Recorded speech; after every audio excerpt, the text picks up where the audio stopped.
Welcome back to the Authenticity Calling podcast. I'm your host, Ralitza Spassova, and today we have a very special guest. Today we have Dr. Minhas with us. Welcome. Thank you. Thank you. So good to have you here. Dr. Minhas is the CEO of Beyond Bias, which is a nonprofit organization. She's also a fellow physician and impact-driven woman, powerful leader, conscious, connected, and just really embodied in her leadership. And I was just so inspired by some of her posts, and I thought I have to share this impact and this mission with the world however I can, and that is on the podcast. So thank you so much for being here and sharing your journey. And yeah, just so inspired by you. You're so sweet. So yeah, tell us a little bit about your journey and your mission, if you want to share a little bit about Beyond Bias, and then maybe we can go back to, medical school and that journey, because I know it's challenging for a lot of people. And before we started recording, we were kind of talking about, finding your mission and your impact and actually getting out of your way of the regular things that you just take over life and you forget why you came here. And you're impact driven and you're doing the thing. So I feel like there are so many people out there that have forgotten and that this could inspire. Absolutely. I think where it begins from is like, as a child, I love to dream. And all of us have the ability to dream as children.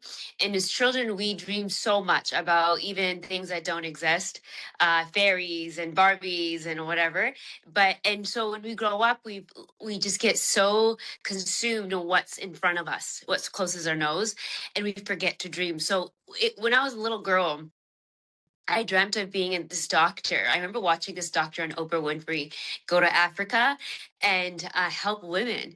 And I'm like, oh, I want to do that someday. And it just seemed like something so foreign, something so different. And I was so inspired by that woman. And I totally forgot about that dream. Totally. And and there's always these dreams of like going to these Ivy League schools. And I'm like, oh, like I come from a really small town, like no one really gets out of here, and we have these dreams but we forget about them, and we just like you said, like we just life becomes so mundane and we forget to dream. So as a medical doctor, I started to realize the impact we have, not just as a medical doctor but as people. Relationships are so important. um Fostering, I know everybody's in my network, the security guard's name, the janitor's name. I know them before I know even my immediate staff. And it's so important because these relationships are vital. It starts from the bottom. And so, and it's funny because a lot of my um, goals and opportunities come from people that you would least expect from. It's just word of mouth, a character, a good character. So as I became a medical doctor, I realized the impact we have on individuals and their families and generations to come. I wanted to make a bigger impact. And so but I know that the way we do that is by, for me especially, is doing the best we can each and every day. Mhm. I think Oprah Winfrey said it.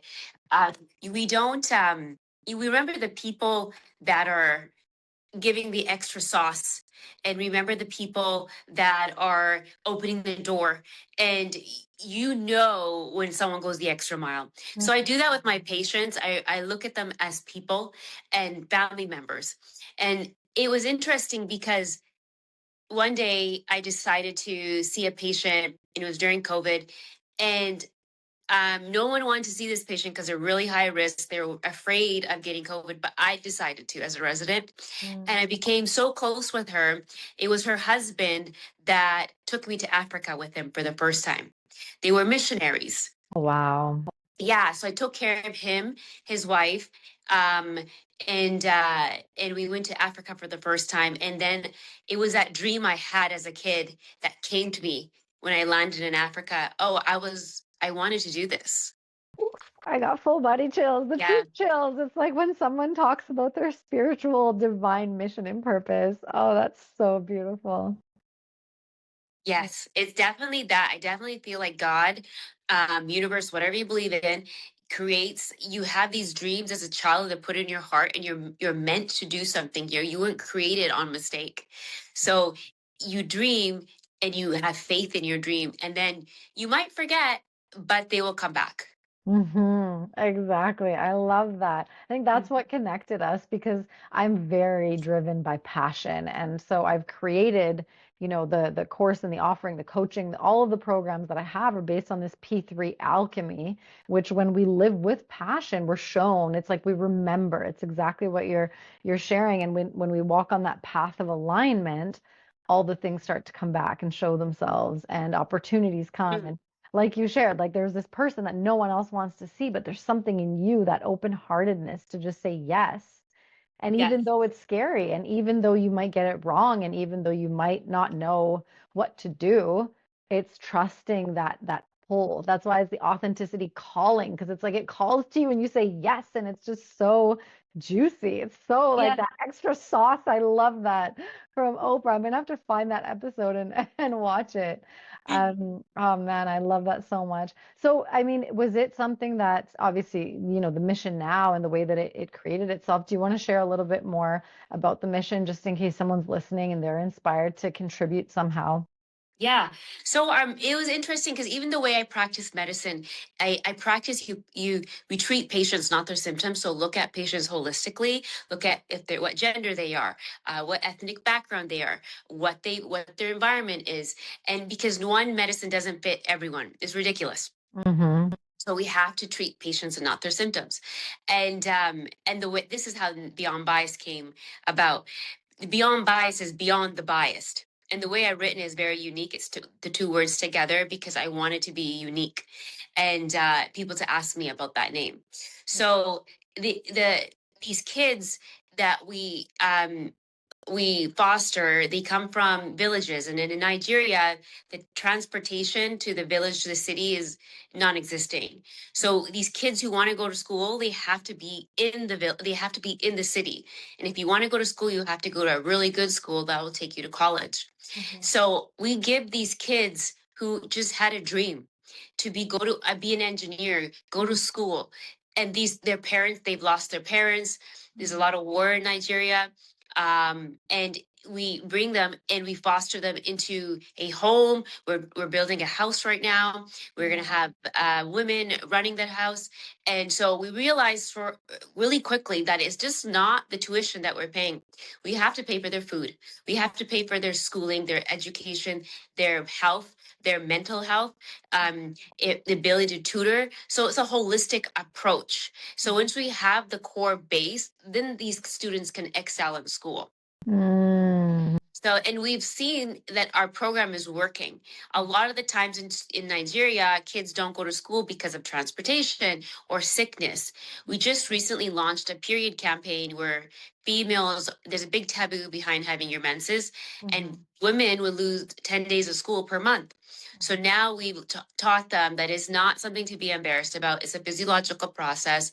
And what can we do? We educated the teachers, we educated the girls, we provided them with feminine napkins, and so our rates in the program, the girls are not missing any school anymore. Wow, that's amazing. And what kind of impact is that having overall in terms of, I mean, I don't know if you do surveys Yeah, for their happiness and their overall like feeling of being in community. And I mean, it's such a big aspect of self-rejection, which is what takes us out of our mission and our passion, our purpose in the first place, right? When you're not feeling that shame, right? I talk about the yes. energetic frequencies. Shame is the lowest. And so when you're labeled as having this thing that happens to you once a month and it's shameful, that is such a different way of being in the world as a woman.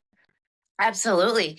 And so when we brought the community together, and it was inspiring women who taught the course, and we're going to do it every 3 months, talking about it brings awareness, and it takes away that entered the power of shame. And Mhm. on top of it, now that they don't have to miss school, they don't have to hide. They're just as robust as the boys, and their confidence level is extreme. We have social skills surveys, Mhm. and the teachers are saying the students are doing much better. Wow. One of the things I wanted to mention was, I think a lot of these kids have more shame when it comes to the fact that they come from very poverty backgrounds and Mhm. they've lost their parents. So one of the things we try to do is that we make these kids have the same kind of school forms, same kind of food, toys, everything as amongst the other kids so they don't feel less than. And Mm, so another thing is the program is so beautiful, and I'm always trying to communicate this with our donors, because you have to think about it this way. Every time I go there, they're probably thinking, who are these strangers from America that want to give me an education? And they would believe in miracles too after that. mm, So they don't know who you are. They don't know realizing what you're doing. But yeah. there's these random donors that are giving me money to go to school. And that's where they grow this confidence that, and there is a God, there is a universe that loves me. There is something out there that's protecting me and wanting me to do well in life. Yeah, wow, that is so powerful. I can't even imagine. I mean, just recently there was an experience, a space that I held for someone to process their grief around losing family members. But this was an adult, unfortunately, losing a child. But I can't imagine the other way around and still being a child without that guidance and protection. And yeah, I mean, I can't, wow, Yeah. to be I able to tell support. everyone. Yeah, I tell my donors, like, we spend $50 on DoorDash. We spend every time we go out, we at least eat once a week. Either it's on our children or ourselves, and it's nothing. And we're so lucky to live like that in America. But it's different. It's difficult for people to get $50 per child that will change their life. So when we Hmm. see it in remote to, like, oh, I pay $50 for DoorDash, for my newspaper to be delivered to my house, or For subscriptions, for yes, Apple, for Netflix, Netflix. for like when you add it all up, oh my gosh, there's so much. And honestly, so much we could live without too, that we don't actually calculate and take into account. So, for those of you who are listening out there who feel inspired but feel like maybe you don't have it to give, I'm going to call you into action to actually do an audit of all of your spending. And this will help your financial wellness as well. Cancel all the subscriptions that you no longer use or barely use or contribute to your illness rather than your wellness, and see if you can find that $50 to commit, because this is such a beautiful cause. And it's not just a child eating. This is an entire program to get a person from having a dream and having no opportunities, maybe even for survival, to actually fulfill their dream. And you never know how it comes back around. Maybe they're going to end up being your physician one day. Maybe you're going to end up meeting them across the world somewhere. You just don't know. But when you trust and when you just feel called and when you follow that calling, oh my gosh, miracles happen on our planet constantly. So that is the authenticity calling journey. It's what brought us here to have this conversation. It Yes. is what guides every single choice we make. And again, life opens up. It gives us back right away. Like the synchronicities start to hit as soon as we follow that calling, that passion, that inspiration. So for anyone that's listening, I'm going to call you forward today. Well said. Thank you. Yeah, no, it's such a beautiful, and even just I've been seeing your posts over the years and just been so inspired by your journey as a woman in medicine. I wonder if you wanted to talk a little bit about that, like what called you to, I guess not what called you to go into medicine because you shared a little bit about that, but what really supported you through the medical journey? Because it is not easy. And for a lot of the physicians that I interview on here, when we go back to when we were in med school, it's a very different, I think it's a different experience now than it was when we were in school. But even just when you're in school and having this open-heartedness, how did you navigate that through your medical journey? I always told myself I'm a person who likes to grow every single day. You want to learn something, you want to be innovative every day, and you'll, if that's your goal in life, you will become it. I Mhm. journal, I journal what I want to do, what I want to see in my life, and you'll start seeking what you want to do. So when it was in medical school and we had to, or even residency, or those long hours, it was never the title of being a doctor that kept me going. That was, I could be without that title. the money is never going to come until years later. So what was it for me? It was a goal beyond myself. Myself before it was, oh, I want to do something to become independent and live my dream. But now it's, I need to be, how can I help people? My definition of success is not what I can do for myself and how I can make my life better. It's about how I can make other people's life better. Making my life is easy. I'm very do the same thing every single day. I like to eat the same foods and I don't really go beyond that. And I am very routine. But what gives me that secret sauce in life is saying that I can influence and help others. And that's my love. That's my definition of success. I love that. I almost heard you say that's my love language. It's like I really see it like oozing from you. Yeah, Yes. I Yes, love I that. like to make my environment better. Even when I check out a hotel room, I clean up after myself and leave something to make that room better than when I came in. That's beautiful. Leave it better than when you came. It's so funny that you say that. I was as before we started recording, I was on social media earlier today and I saw a few posts about Michael Jackson and there's so many posts now with the truth coming out finally, unfortunately after his, passing, Yeah. but people are really starting to see the difference between the truth and the haze, right? And so one of the posts was actually about that is entering into any space, right? Inspiring, opening someone's heart, making them feel seen and heard and loved and appreciated, and just leaving the space better than when you came. It is so simple. And I feel like sometimes we complicate it. And it is maybe that kind of horse with blinders. You keep going on your path just to make it through the day. It is totally survival mode that gets us myopic like that. But I just think it's so important to you don't have to come from a lot to be able to have a massive impact. And I feel like when we do set our visions and our goals to have a more massive impact, life automatically starts to serve you in order to do that. And so it's almost that what came first, the chicken or the egg? A lot of people feel like, oh, in order to have an impact, I Yeah. have to first have wealth. No, no. It's important that we don't react, that we respond. Yes. And you want to, and I was praying one day and it came to me. There was a lot of chaos happening. Everybody has chaos in their life. And I don't know what it was that day that was really stressful, but maybe it was nasty personalities around me. I'm not sure.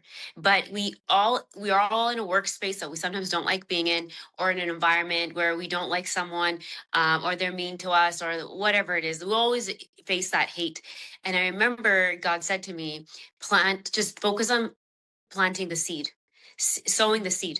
So they can do whatever, everyone can do whatever they want, but plant, uh, plant your seed and reap the harvest. And so I'm like, okay, so what does that mean? Instead of reacting to behaviors or to the environment or how protocols are working, I don't agree or whatever it is, Yeah. and let me sow the seed. So I'm going to greet everyone and come in with a good attitude. I'm going to be my authentic self and not deviate. I'm going to continue to do what I do best is I look for opportunities to make a better environment. And I'm not going to respond. Not going to react, but I'm going to respond. Oh, those are such powerful principles. Earlier, again, synchronicities are constant. So I often bring up conversations or things that have come up in the past week or day. I was speaking to a friend that went to a Vipassana retreat for Oh, 10 days, and equanimity was one of the main topics that she kind of brought back into our conversation.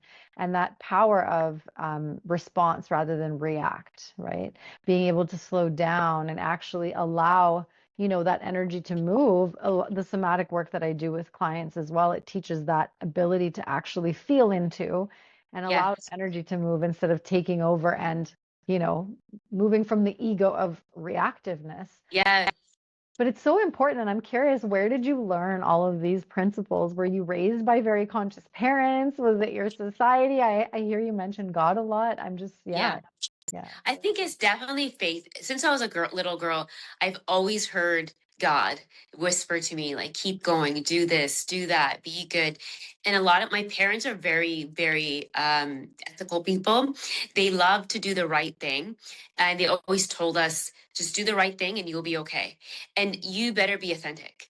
And they always they always empowered me to be me. Like I'm a bigger than life personality since I was a child. Yeah. And it was like their superpower. I think everyone's superpower is being their authentic self. There is no one like you in the world. You don't, and so there'd be injustice for you not to be you. My niece actually told me this, and it's the saying for Beyond Bias. There is space for you here. Oh, wow. And this is a 10-year-old telling me this. Wow. Seems don't worry about anybody else. There's space for you to make mistakes, be funny, do the right thing. And the more authentic you are, people just are, everybody starts to connect. Yes. And I think that's my superpower is people see me as a double board certified doctor, multiple degrees, 3 or 4 fellowships. I've lost count. But the thing that gets me connected to people is the fact that I can talk to anyone about anything Mhm. and they feel at home, like we're family. Yes. And Yeah. that's what changes souls, connects us to oneness, and we actually want to change together. I love that. Oof.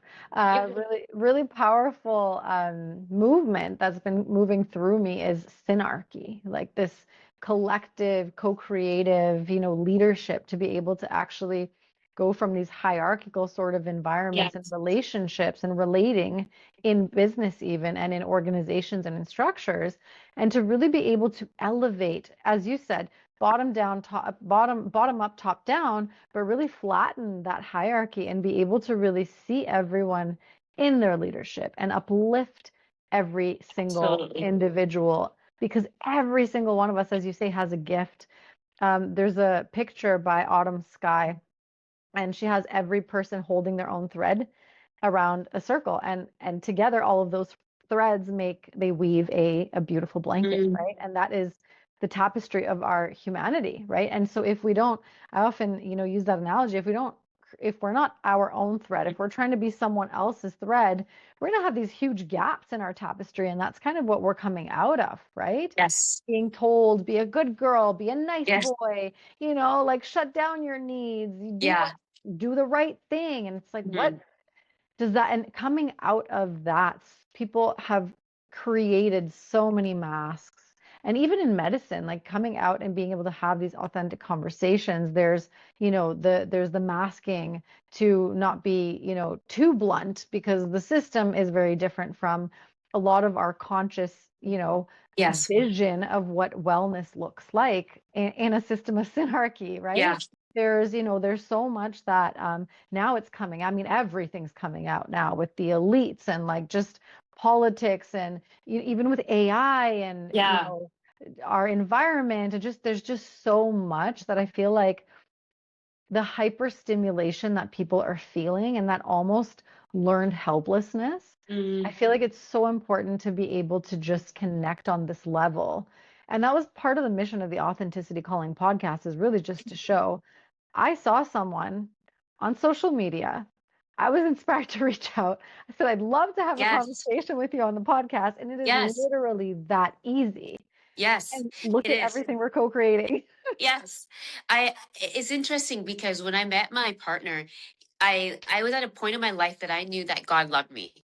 When God loved me the way he created me, and then I don't need to do anything different. When I got to that point, it was like he came into my life and I told him, "Hey, listen, I don't think you're fit for the job." And I'm not that person. If you met me 10 years ago, I was always trying to I'm the youngest child, make everyone happy, do the right thing, don't Yeah. the good girl. But I literally said, "You're not fit for the job." I'm very needy. I'm very outspoken. I like a lot of nice things. I sometimes can be difficult. I don't think you're ready. And he was like, "Oh, I'm ready." Bless his And heart. yes, and that man is my best friend. And it was he goes, "It drew me closer to you because you knew who you were. You were not trying to be somebody else." Yeah. And it is exactly, he goes, "I knew there's a big personality, but you carried what people would be shameful of up front." I go, Yeah. there's nothing. Yes. And to add to your synergisty, absolutely. One of the things I've been practicing, and I think is a great thing now that you talk about it, is indirect or leadership. Mm-hmm. So in my nonprofit, I have a board and I allow people to indirectly lead themselves. So for example, I will have groups of different leaders work together and I allow them to make their mistakes. I'll give them their tasks to do. So while they're doing that and they're growing as leaders, I've given them tasks to do. I can step back and go ahead and not be a managerial, but to create even more and be innovative instead of plateauing and micromanaging and That's being right. taught down. I allow them to be leaders at their level Yeah. and I continue to grow the company. As they grow, I grow, they grow, Yeah. I grow. Woo. So yes, and it's absolutely so wonderful to see how some of my board members started and now where they're at and what they're creating.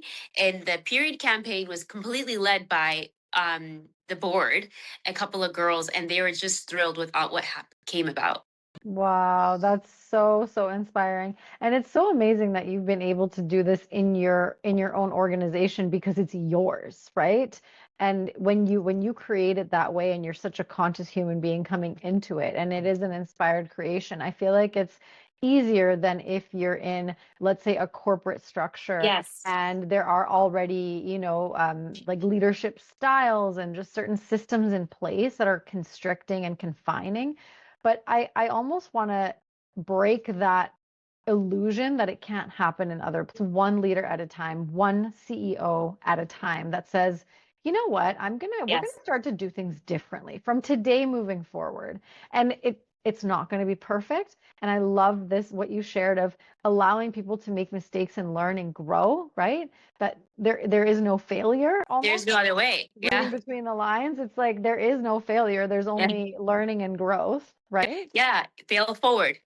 Fail forward. Yeah, I love that. And so I'm just inspired to, because I can already hear a lot of times it's like I hear the collective voice of, oh, yeah, it's easy to do when it's your own. But no, yeah, Um, every single person, I don't care in what position you are, whether you're the CEO or you're the janitor, every single yes. person, or you're an employee, or you're a patient, or you're a client, or whatever. Like sometimes I walk into spaces as a patient or client, and I think to myself, I mean, I'm naturally, I have the quality improvement lens. We talk about it through the Yes. Yes. Institute for Healthcare Innovation.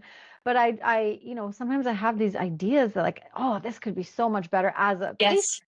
And so I just ask questions, ask curious questions like, hey, what's this process? And oh, wouldn't it be nice if, you know, it would be really helpful if you could send an email or if this was, if the link to the place was sent, or Yes. just little improvements that we can take responsibility to be leaders to actually put into creation, right? And I do think that Absolutely. once every single individual claims their leadership, it becomes sort of that inevitable. You might deny it for a little while, being, maybe at the sort of top of the food chain or whatever that leader role is in the structure in the corporation.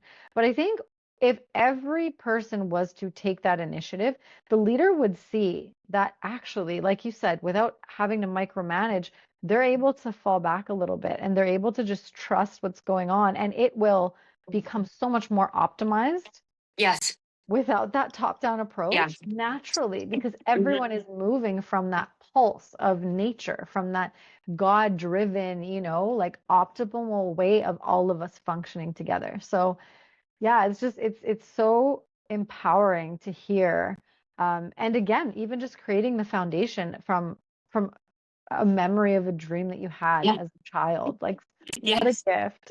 And it came to me while I landed in Africa the first time. And I go, oh my gosh, God reminded me Yes. of the little girl watching Oprah Winfrey, probably like 10 years old, Yeah.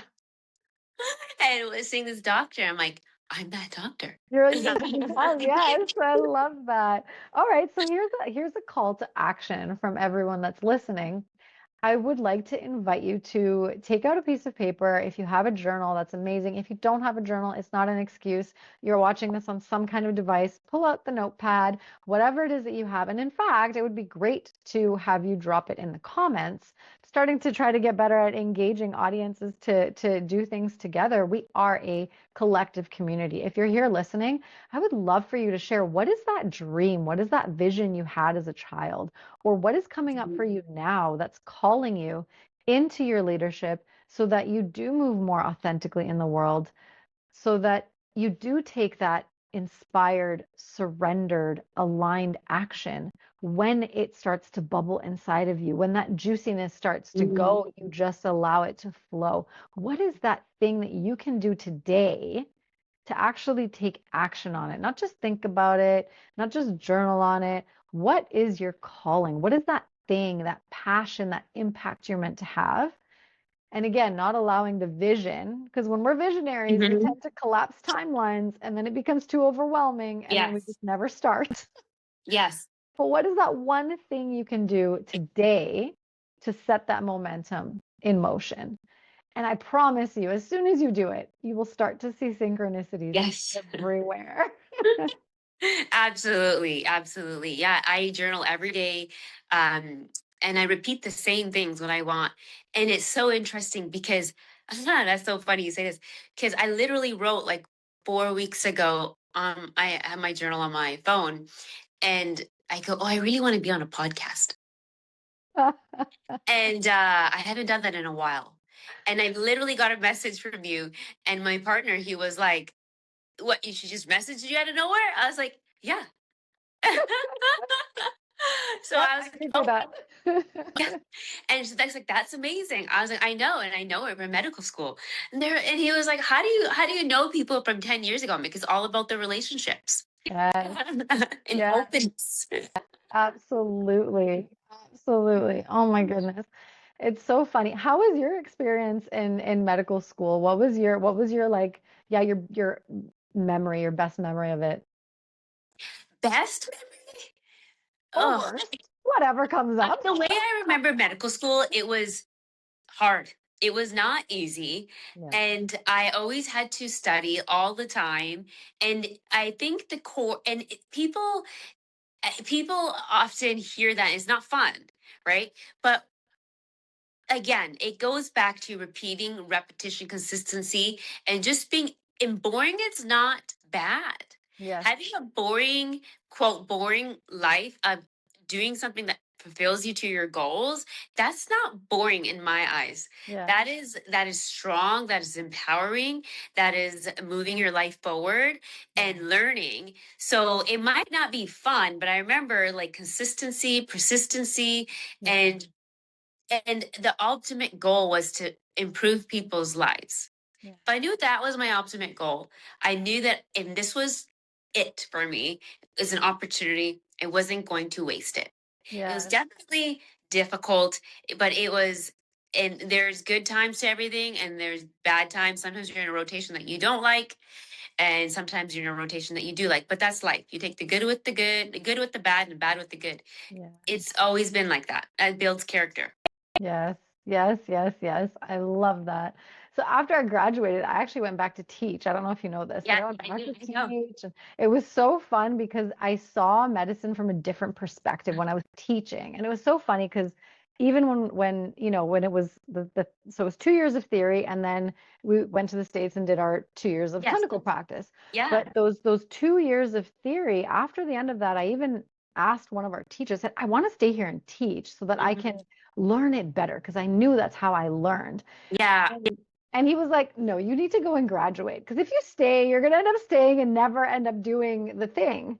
Yeah. And it's so funny because it all came back full circle. I graduated and I was like, oh no, this is the thing. I want to actually teach. This is my passion and my calling. Yes. But as I was teaching it, it was when I was able to open that Pandora's box of curiosity. So rather than seeing it from the lens of, I just need to take it all in, and I need to memorize, and I need to make sense of Yes. things that don't make sense. Yeah. I had to internalize it so that I could make sense so that I could put it out, right? And I mean, the Mm. medical mantra is see one, do one, teach one, Yes. right? And so it really came back full circle when I got to teach. I was like, oh, I'd be so much more engaged in my Yeah. clinical studies. And so I Yeah. had a vision that, wouldn't it be great if, we actually started to practice clinical practice from day one of medical school and then had some of that teaching mentorship moving back. Yes. So that's actually happening right now in British Columbia, where I'm working in healthcare transformation now, Yeah. Doctors of BC, and it's in a community that like it's not my community, but it's so beautiful when we put our intentions and our dreams and our visions out there, and it's shown to us that it does come full circle. Sometimes Oh, not yes. to us, but around us, and it's just yeah, it's just so beautiful to be part of that co-creation and really again this year, my word is audacity. It's like have the Yes. audacity to say the Steadfast. thing, to do the thing, yeah, against all Be resistance. steadfast. Yes, I Yeah. love I it. love that one. Be steadfast. In the Bible, it says on Ephesians 2:10, you're a masterpiece. You're a masterpiece. And that's my favorite. And I'm like, you're a masterpiece. I have So to you're okay, so keep talking. I'm gonna be right. I'm gonna grab okay. Yeah. keep talking. Yeah. I'm like, you're my masterpiece. And I always tell myself that I'm like, okay, if I'm God's greatest masterpiece, that means I can do anything. And it's funny that you say that it comes back when teaching. So I had an opportunity to teach as well. And I remember, I'm not sure if you took Kaplan in New York, Yeah. and Conrad Fisher was there, and we had Yeah. all the big gunners there. And I remember I would watch these guys and I'd be like, wow, like just inspired. And God was so great. I remember I was going through a really low time in my life. I think it was my divorce like 10 years ago. And I got an opportunity. It literally, I met a girl live modeling for free. And she was a doctor. And she goes, I have a job opportunity for you because I'm leaving. I really like you. Just fell into my lap. I'm like, oh, what's that? She goes, I work for Kaplan. I go, okay, interesting. So I was able to work and I got the job and they flew me out to New York City. And I remember on that same stage teaching and seeing myself as a student in the audience. I remember Yes. you told that story somewhere on social media years ago. I remember Yes. seeing that and be like, oh, she did the thing. Yes, and I was like standing there, and I remember touching the mouse, and I'm like, "Oh my God!" Like Conrad Fisher and all the big leaguers are here, and they knew my name because they were in the building. How do they know my name? And there would be lineups after I Mhm. finished teaching, and it was like I'm actually impacting people, and I'm just a normal person. I'm just a normal, regular person that just worked really stinking hard. That's it. Yeah. Yeah. I didn't have the highest IQ. I didn't have straight A's in school. I just worked really hard, and I found I learned to fail forward Yes. and I have the love that. audacity. Have the audacity. You are a masterpiece. Oh my gosh! I don't have these laying around in my house, but I just wrote it like I think it was 4 weeks ago. I have to show you the full scripture. There's a whole piece about it later on, but that's so amazing. Yeah, you're a masterpiece.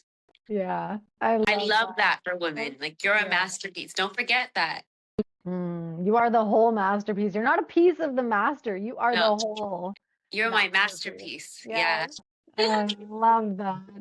I love when things come full circle, when we just trust the process and just do the thing. Oh, Yes. so You just got to beautiful. do it. You just got to have that. Don't worry about rejection. I always tell myself, I think my greatest weakness is that is rejection. Yeah. I've gotten a lot better, but it's still one of my weakest things is rejection. And now it's like I literally tell myself, put your big girl panties on. It's okay. And it's like, Oh, if I get rejected, that's okay. I'll just find another way. And I yeah. always tell, and then I just kind of like, okay, if I can find another way, that'll be fine. Right. Yeah. But it's something that you just got to do. Like, I think a lot of people either have shame, but if you know you're a masterpiece, you don't have to hold that shame. Yeah. And rejection just, it's one of those things that like, I think it was a book by, oh, She's so famous. Oh, she's not coming to my mind right now. But she said that rejection was one of her hardest battles as well. And I was reading her book, just tearing up from page 1 to page 1,000 the whole Wow. time, and I can relate. But she said that once we realize who we are in God, there's no such thing that another human that's equal to me can reject me. Yes. Oof. Let that one land. Yes. I was like, why am I letting people think they can reject me or just as have a loose bulb as I do? Yes. But you know I what love the that. thing is? It's a reflection, right? When people have judgments or when people reject, it's a reflection more of them than it is of Yes. us, right? That's a Yes. concept that we teach in coaching all the time. But the other piece is, it's a very common saying, rejection is protection. And God's then, redirection. and I add to it, and divine redirection, exactly. It is. There's so many times, like Yeah. I remember I was like, so, oh, it's interesting. I think I read a book recently, and Warren Buffett said this. He said that when you think when something hasn't worked out for you and you really, really wanted it, that's when your greatest blessing's about to come. Oh, And come so, on. yes, and that's Warren Buffett. Persistent. Yeah, he didn't get into Columbia Business School, no, Harvard Business School, and he was like, "Oh, I'm never gonna do anything good with my life." And he was like, decided to go to Columbia instead, and look where he's at. He's like, thank God I never Yeah. got into Harvard, because what he learned at Columbia and the people that he met, Mhm. it was meant for him. Yeah, absolutely. And sometimes it is. Sometimes the vision, we think, oh, we're not gonna, and that's the part of the surrendered, right? Inspired, Yeah, surrendered, aligned action. That piece of surrender, we don't talk about it enough. And it's obviously for people who are religious and kind of raised in church and with God speak in their life. Surrender is such an important part of the journey. That's kind of it's just something you know to do. But I think a lot of people also come from spaces where they don't actually necessarily have that guidance and wisdom of how strong and right. important surrender is. That it's not, the vision was there to get us to a certain point, and sometimes it's not going to look exactly the same. It's going to be Absolutely. so much bigger. Like there's a Yes. post on social media where it's like, you think it's a bouquet of Yeah. flowers, and actually it's the whole room of flowers that's meant Yes. for I you. always say, don't look at what's in front of you. Wait till the cake is made. It's like one of those things. Don't win the battle, win the war. Yeah. So don't worry about what's happening. Just keep going through it. You'll gain perseverance. Perseverance has maturity, and you will have a lot of wisdom, and you'll grow. Yeah. Um, yeah, it's interesting. I was about to say something where uh, we lose faith when we don't want to surrender is because we don't believe that something will catch us on the other end. Yes. So Oh, it's like, yes. that. So it's like, do you have that faith that God will catch you on the other end? If I give my last $20 to someone, do I have that faith that God will catch me on the other end? Most of the time, the answer is no. And Yeah. most times, like, oh, but, eh. And so just sometimes do it and see what Yeah. happens. See what Yes. happens. Right. Yes. And because I've never been hungry and I've never been out without a roof. So I think I'll be okay. Wow, that's powerful. And it's so funny because just before you tapped into you're like this something's coming up. The analogy that came in my mind was like imagine that you're baking a cake and you have Yes. two eggs, but you don't have the rest of the ingredients, Mm. right? And you decide because you're hungry, I'm just gonna crack the eggs and eat them Yes. now. You're Yes. never gonna make that cake. Yes. So it's like sometimes in our moments of hunger, it's when we give it that extra time and patience to show itself, right?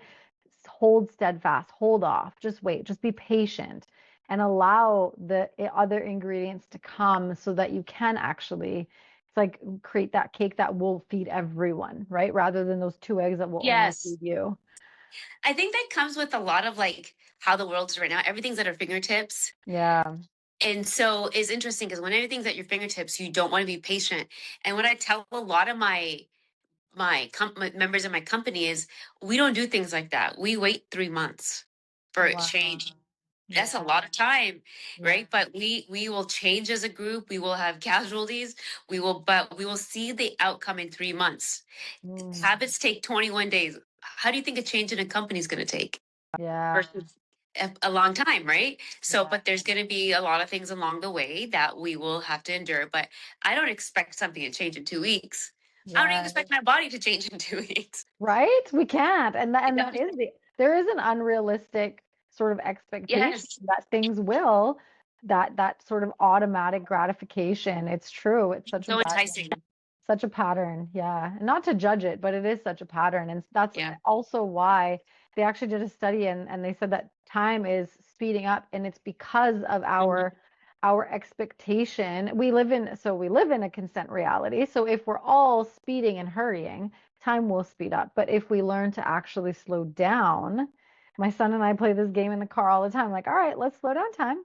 All green lights, go. And the GPS will say like 25 minutes, and we'll get Yeah. there in 16 or 18 somehow. Or we'll be there early It's so interesting.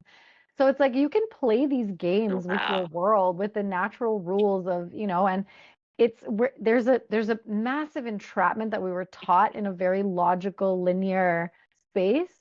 The divine essence, the divine nature is coming through. The divine feminine energy is what, it really is. But I mean, when I say feminine, some people are like, oh, men, women, Yeah. feminine. No, it's the No. energy of Yeah.